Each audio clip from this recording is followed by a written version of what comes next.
February 14th, 2021, the 63rd running of the Great American Race, the Daytona 500. As usual, so much anticipation and hype has been built around this race for many years, and this year is no different. However, for me personally, this was going to be extremely different. After having to leave the 2020 Daytona 500 early due to weather, this was going to be the first Daytona 500 I would be able to see from start to finish. But little did I know that this would be one of the worst. This is the third worst Daytona 500. If you're feeling tired all the time, not able to concentrate, and have to pour a few extra cups of coffee, then look no further because Hone Health has you covered. Although I'm not a medical health expert, I can guarantee you that Hone Health will be there with you every step of the way. Personally, I have noticed fatigue whenever I'm either working out or streaming late nights. But here's the thing, it's all good, it's not our fault. There have been so many factors that have been affecting our generation's testosterone, including environmental changes. Today, 30 million men in the United States have low testosterone, which is affecting their daily lives. Optimizing your testosterone could lead to more energy, more muscle mass, and an overall better mood. To make things even better and easier, Hone Health has their men get testosterone testing right from the comfort of their own homes. The entire process is really easy. All you have to do is collect your sample, then mail it back to the lab. Once the results are ready, you will video chat with a real doctor who will recommend a treatment plan based on your biomarkers and symptoms. Treatment plans include FDA-approved medications, and everything gets shipped to your door. To take advantage of this spectacular deal, head on over to honehealth.com/BFM and get the at-home consultation and testing for just $45. Again, that's honehealth.com/BFM and get the at-home consultation and testing for just $45. Once again, a huge thanks to the fine folks over at Hone Health and you for supporting this channel. The 2021 Daytona 500 was hyped for multiple reasons. The first being all of the new driver/team combos, the amazing racing we saw throughout Speed Week, and also leaving the pandemic-riddled 2020 season in which very few fans saw races in person. Of course, it's the freaking Daytona 500, there's always going to be hype around it, but from the very beginning, we knew weather was a problem. This funny footage of MDK and my friends just hanging out in the parking lot beside the track was taken at noon. Look how sunny it is. By the time the race started at around 2:30, the clouds came rolling in, and also the emotions. It was the 20th anniversary of Dale Earnhardt's passing in the Great American Race, and on lap 3, everyone on pit road as well as in the stands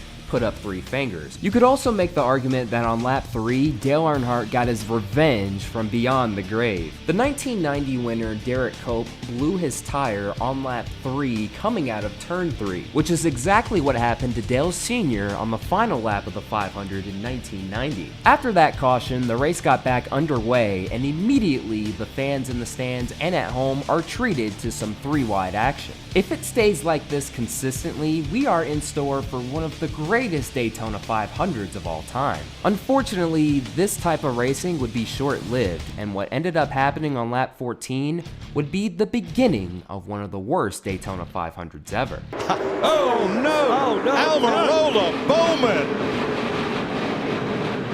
Oh, the 24's on his side.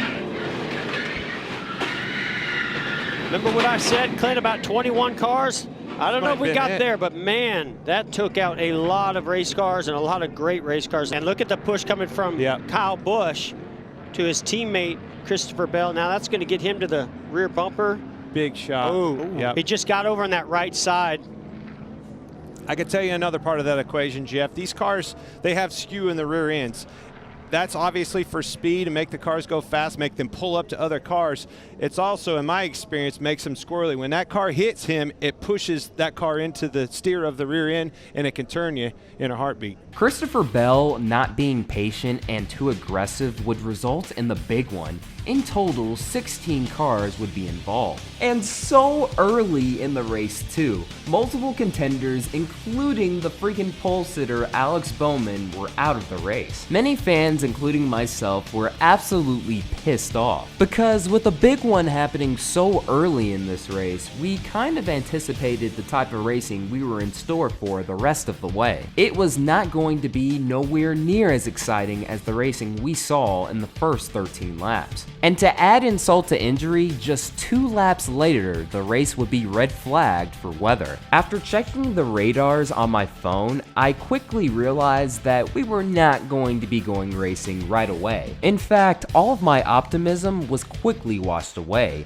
In total, the race was red flagged for 5 hours and 40 minutes due to rain and lightning. But NASCAR fans are without a doubt the most loyal in all of sports. Just after 9 p.m., the cars were fired up again and went back on track. The Great American Race was back underway, but quickly turned into the choo-choo race. Just 6 laps in and the entire field moved up to the high lane and ran single file. The only exciting parts about stage 1 had little to do with racing and more to do with chaos. The back of William Byron's car completely ripping apart left some debris on the track, in which both Chase Briscoe and Quinn Houff ran over. Once the green flag came back out, it was quickly back to single file choo-choo racing. The only ones who were trying to actually race were way in the back of the pack. Watch Chase Elliott in the 9. Christopher Bell just ahead in that yellow and black car. Whoa! Oh, man. That was close. Chase Elliott went to side draft the 20 of Christopher Bell. Thank God that young kid's got some good reflexes, because that turned that car sideways right in the banking. Denny Hamlin, looking to win his 3rd Daytona 500 in a row, won stage 1. Once stage 2 got underway, we were quickly treated to some side-by-side action. Maybe this race has some hope once again after all. Never mind. The pack quickly went back to a single file lap parade. We had a long enough green flag run to where we saw green flag pit stops, but all of the manufacturers were obviously gonna stick together. In the process of everybody bunching back up together, we saw some 2/3 wide action. Perhaps the field wasn't afraid to actually race anymore. But what happened next would ensure that we wouldn't see this type of racing again.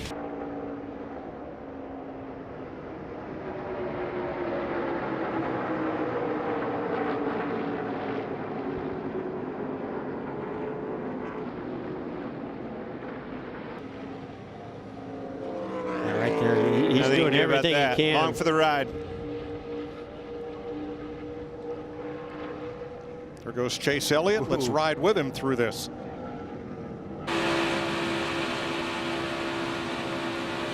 Just staying inside. It's a freeze in your mirror. The 5 top gonna hit. Mid, down, good down. During the caution, we had a wacky moment on pit road when Cass Grawl's right rear wheel caught fire, but once again, we quickly got back to single file racing until the last lap, however. On the race to the checkered flag for stage 2, Denny Hamlin once again took the stage win. But in the race to the finish, the field thought it was better to be safe than sorry. Alright folks, you know what time it is. It's time for the one, the only, the giant-ass American race.